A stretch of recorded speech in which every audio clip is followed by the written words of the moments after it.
I woke with a start. There were cold beads of sweat on my forehead. My heart was beating out of my chest. Cliché tilde copyright signs of a terrible, violent dream, but mine had been the opposite of that. It was not a meaningless dream. It was a truthful, ominous vision. My alarm clock blinked at me from across the room. 5:57 said the bright red numbers. They stood out against the sage green of my walls. My head throbbed with the blinking of the clock. Of course, it happened in my sleep, but it was no silly fear or a hallucination filled with monsters hidden beneath the bed. In dreams, vision blurred at the edges, moving feels like walking through a wall of mud, and voices sounded like they came from underwater. I felt with a chilling uncertainty that it was going to happen and that it was a warning. I had to get out of here. I leaped out of my bed as the fogginess of sleep lifted and shot down the stairs past the corridor, past the kitchen, looking for my mother. She would know what to do. Mothers always did. My head swiveled from left to right until I finally spotted her. Mother. I nearly slipped as I stopped before her, panting. She looked up, dropping the magazine she was reading in her lap, eyebrows furrowed. The magazine's cover stung my eyes, oversaturated and way too bright. "What are you doing up this early, darling? It's a weekend. Aren't you sleeping in?" I glanced at the living room clock. 6 o'clock. The windows looking outside showed a sky barely even reaching sunrise. "Mother." My voice trembled as my heart kept beating at its rapid pace. "We need to get out of here. It will be here soon." I looked around me. A cup filled with tea, steaming. No lights on but a lamp. A deck of magazines just like the one she had been holding.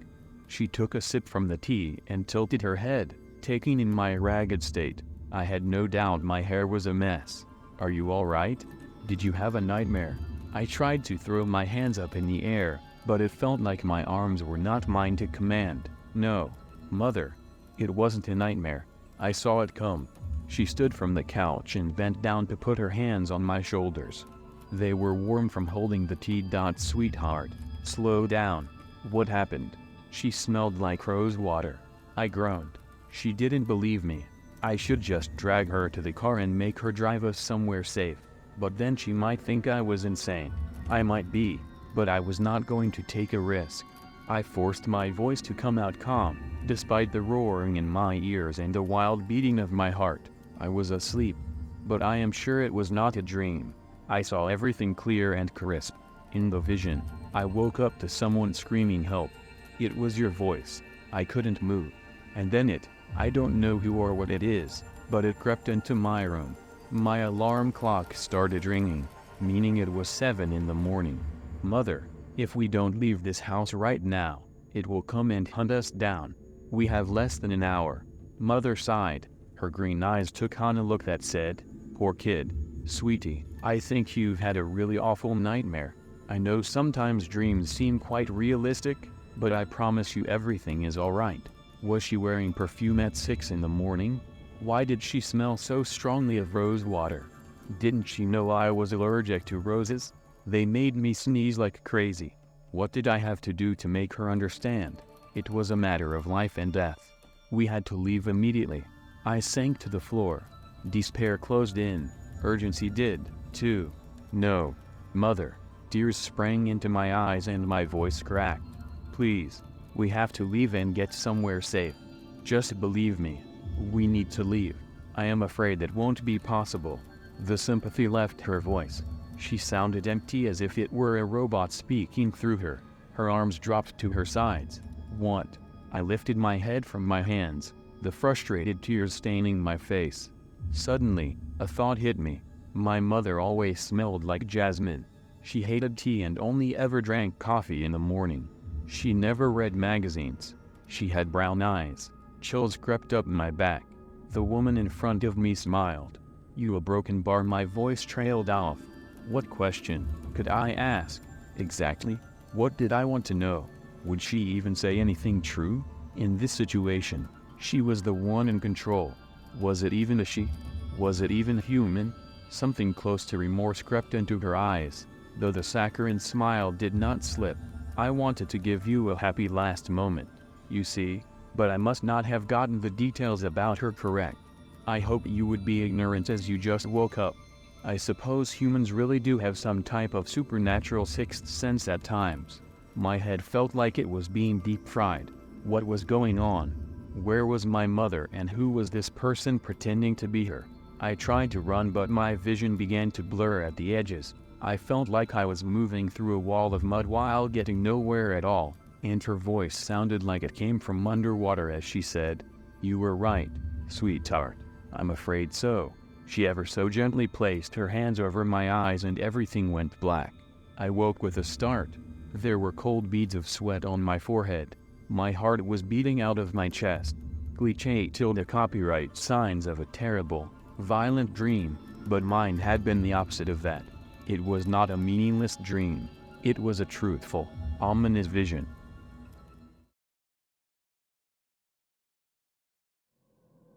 It was a start of summer vacation and 5 friends, Aaron, Nayli, Leo, Hannah and Alex, decided to go on a road trip.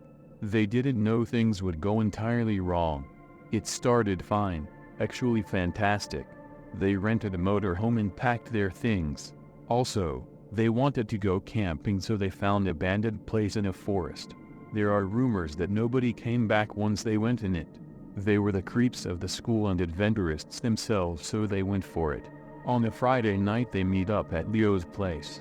Everybody gathered their stuff, packed it and Hannah drove away. They stopped at the nearest gas station and also the most creepy one. The owner's name is Joshua. He is a creep and a weirdo. They got some Coke and chocolate bars and went forward. The path was very long, so they stopped at an abandoned cabin in the middle of the woods. They snuck in it and stole some food since they already ate all of the chocolate bars. Everybody went to bed. Next morning they woke up and Aaron was missing. There were only 2 girls left, Nayli and Hannah, and 2 boys, Leo and Alex. They went searching for him but didn't find him. Hannah got the most terrible idea. What if he is dead? She screamed and rushed to tears. The 4 friends were looking for him for days, and when they didn't find him after a week they organized a search.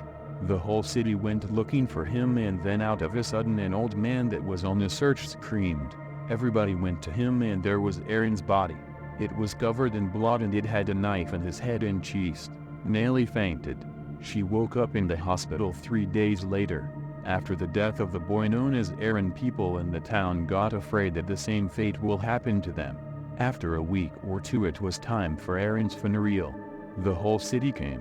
Things were pretty quiet for a week, and then the police station started getting a lot of missing person reports.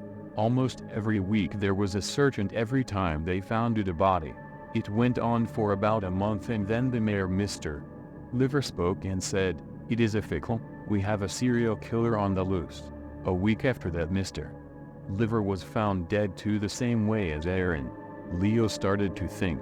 4 friends meet up at Leo's house and made a pact that they are gonna honor Aaron and found out who killed him. Next week they had a party at Hannah's house.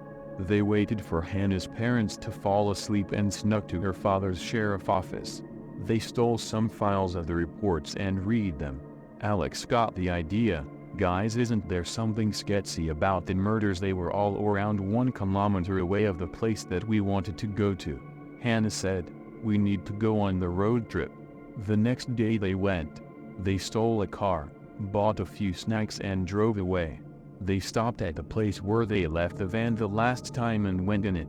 It was covered in blood. They were creeped out. Next morning they continued on the road. Surprisingly, no one was missing or dead. They continued, and 10 minutes later they heard a scream and realized that Hannah was missing. Leo drove towards the scream and saw Hannah laying next to a girl almost dead. Leo said while shaking, "Did you just kill her?" Hannah looked at him shockingly and said, "No, how can you even think that? I saw a girl laying here with a knife and a man running. I stayed with her and tried to make her comfortable. They luckily packed up a tent and slept with the dead body." Next morning Alex was missing. Hannah said she would go looking for him and went to get some water. Nayli and Leo were there alone. Nayli said, "Isn't she acting all weird? What if yesterday there was no man? I mean, if the girl was already dead when she found her, she would run after him." Leo took a breath. She is the killer. What do we do? Said Leo, screaming quietly. Nelly said, for starters, stop panicking and act normal, she is coming. Hannah said, stop with the act one, no you know. Nelly and Leo started running and screaming for help. They got home and there was every single citizen standing there. They got Hannah behind bars. Leo and Nelly came to visit her and she asked, How did you do? Mies found out. Leo said, you see, I knew you were acting weird, so me and your dad made a plan. First he put the car we could steal, then he gave us these little devices so he could hear whatever you, me or Nelly said. Nelly asked, why did you kill all those innocent people? Hannah replied, my best friend doesn't know. Well, if you must know, I did it for attention, I did it for this town. Last month this was an old and boring town, and today this is a new and mysterious town all over the news. Nelly shouted, you are a psycho. In the future things changed. Nelly knew that Hannah wanted to escape and kill more people. Nelly and Leo started dating, finished high school, and then decided to go on a road trip. They visited all the countries in the United States, and in one of them Leo proposed. They got married and feared that another scenario like that one with Hannah never happens again. Hannah will once escape the prison and then she will kill everybody who is standing in her way. In the meantime, Leo and Nelly had 2 kids who grew knowing to always pick your friends carefully. Leo and Nelly are still afraid of Hannah or somebody worse coming to attack. The food ran out 3 days ago. Matt paced back and forth, rock and sand digging into the crevices on his feet. The sharp pain a constant reminder that there is no end to suffering. Wallowing in darkness, the slightest hint of light shining through the crack in the ceiling of the cave, a taunting mouth just out of reach. They must be looking for us, Annabelle cried, gripping her knees as she curled up against the wall of cold rock. It's been weeks. They have to be looking for us. A whole army of people could be looking for us. They aren't looking for shit, Melody shrieked, voice frail and thick with exhaustion. Her face was covered in sand and dirt, eyes rash and stinging with regret. Nobody knows where we are. We're out in the middle of fucking nowhere. The first person to find us is going to be an archaeologist studying our skeletons. That's not true, we don't know that, Matt mumbled, pacing back and forth, again and again. They could find us. Maybe there are hikers that take this path and will see our stuff at the entrance of the cave and call for someone to remove the rock slide. And what are our chances of that? Admit it, this is our end and it's all your fault. It was your stupid idea to check the cave out. And now we are all going to die, Melody accused Matt. Annabelle let her tears run loose as she listened to the back and forth banter of her 2 friends, both now wearing new skins. Shut up. Annabelle stood from her corner, eyes running a river. Both Matt and Melody turned to her, faces twisted with rage. They felt like strangers, all forced into a cage with no doors. Neither of your fighting is going to keep us alive. We need more food and we need to find a way out. Melody, you still have your flashlight, so let's split up and search more of the tunnels and see if we can hunt down some more food. There is nothing left. We have sieged them all already, Melody argued, curling her hands into fists. Just look again. We could have always missed something, Annabelle pleaded, treading closer to the pair under the light of the crack in the ceiling. Fine, but I'm not going with that asshole, Melody spat. Annabelle, rushing to stand between there before Matt tried to retaliate. Her legs shook, threatening to collapse under her. Every step felt like nails going deeper and deeper into her bones. No more fighting, just get some food. I'll go with you. Matt can stay here and collect some more moss for the fire tonight. The 2 grumbled but eventually split ways. Annabelle grabbed the stick that she had sharpened and followed in Melody's footprints. Further and further away, they went from the light of the opening. All that was around them was cold stone and silence. I'm sorry for upsetting you, Melody spoke softly, breaking the silence and creating a small echo. I'm not at my best right now. I don't think any of us are at our best right now, so don't be too hard on yourself. Annabelle curled her arms around her chest. the air getting icy as they continued further down into the darkness. It's so hard to think straight when all I can think about is food. I really do hope we find something. I'm afraid we don't have much time left. It would be much easier if there was only two of us, less to share. Melody offered quietly, her voice barely a whisper. If it was just the two of us, we would have a better chance at survival. You can't be serious, Annabella gasped, edging herself closer to Melody to see if her face showed a serious light. But all Annabelle saw was exhaustion. Are you really considering it? Just a thought, nothing more, Melody mumbled before going back to the silence as they continued down the path of pure disappointment. The food ran out 6 days ago.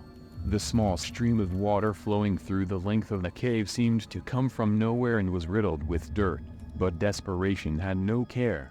Annabelle stayed put near the stream of water while Matt and Melody occupied their own spaces within the alcove. Matt laid resting by the light of the fire while Melody watched from across, sharpening the same stick, over and over again. Melody had hardly said a word to either of them since returning from their food search. There wasn't a lick of life left within the walls, and time was running out. All Melody did was sit and watch. Matt would occasionally come by and sit with Annabella, play a couple of rounds of tic-tac-toe with her, but all the life in his eyes had vanished. We're not going to make it, Melody spoke up for the first time in 3 days, her voice rasped and grated like sandpaper. Matt still laid asleep under the glow of their weak fire, but Annabelle heard the desperation in her voice. It's his fault that we are here. He wanted us to adventure this stupid cave.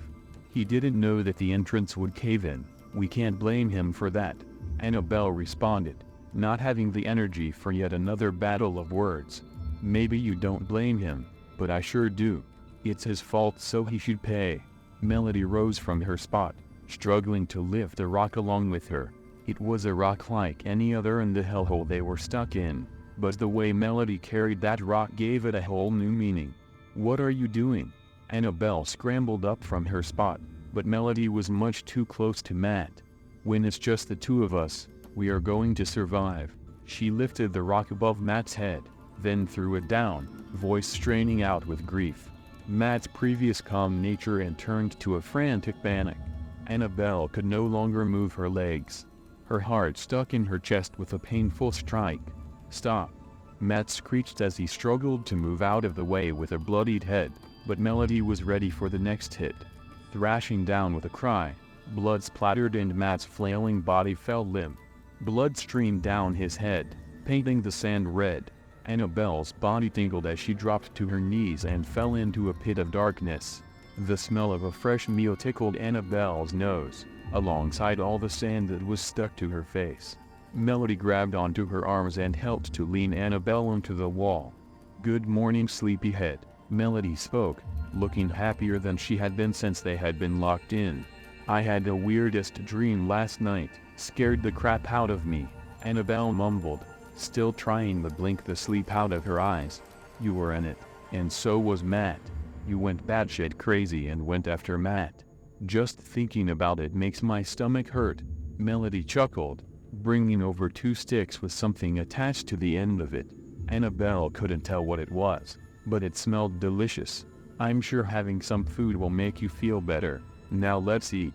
Annabelle happily snatched the second stick out of her hand and dug right in, moaning as the meat hit her tongue.